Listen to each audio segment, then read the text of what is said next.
मीरपुर नाम के शहर में तेजस अपनी पत्नी नीरू के साथ रहता था। पति पत्नी दोनों ही नौकरी करते थे। एक दिन तेजस गांव अपनी माँ के पास फोन करता है। हेलो, प्रणाम माँ। जीते रहो माँ, तुम दादी बनने वाली हो।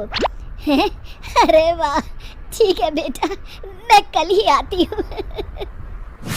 जब माँ जी शहर पहुंची तो बेटे बहू ने बहुत अच्छे से स्वागत किया। लीजिए माँ जी चाय। अरे गर्मा गर्म पकोड़े ले आओ माँ के लिए। नीरू रसोई में गई और 2 मिनट में ही पकोड़े ले आई। जी ये लीजिए। बहू जादू से बनाए हैं क्या? अभी तो रसोई में गई थी। यम्मी। माँ जी, शीला रसोई में पकोड़े तल रही है, मैं बस लेकर आई। हे भगवान, मेरा धर्म भ्रष्ट कर दिया तूने। अब तो गंगा जल से शुद्धिकरण करना होगा।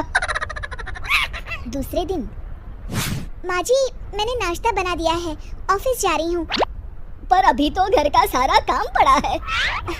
शीला आती ही होगी, झाड़ू पोछा बर्तन कपड़े वो सब कर लेगी। हमारे जमाने में घर का सारा काम हम ही करते थे।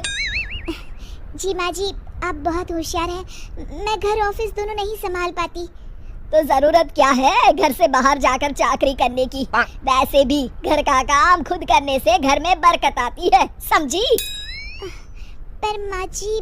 पर वर कुछ नहीं, इस महीने की पगार मिले फिर ऑफिस बंद है। हाँ। रात को नीरू तेजस से कहती है, सुनिए जी, माँ जी बोल रही थी कि मैं नौकरी छोड़ दूं। वैसे ठीक ही तो है, अभी तुम्हें आराम की जरूरत है। फिर भी आराम कहाँ, शीला को छुड़ाने के लिए बोल रही थी।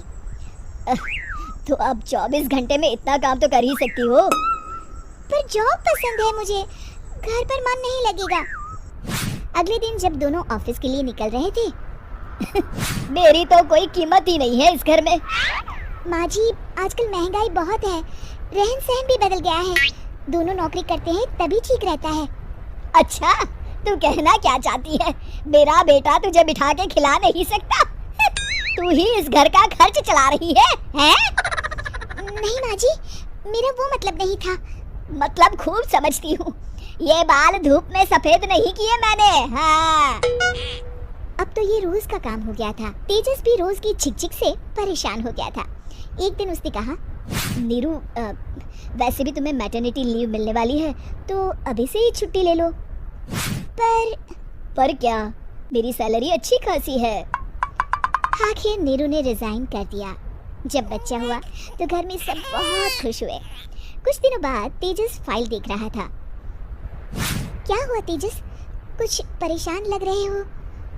हाँ, वो हमारी जितनी सेविंग्स थी वो तो हॉस्पिटल में और छठी के फंक्शन में खत्म हो गई है नीरू।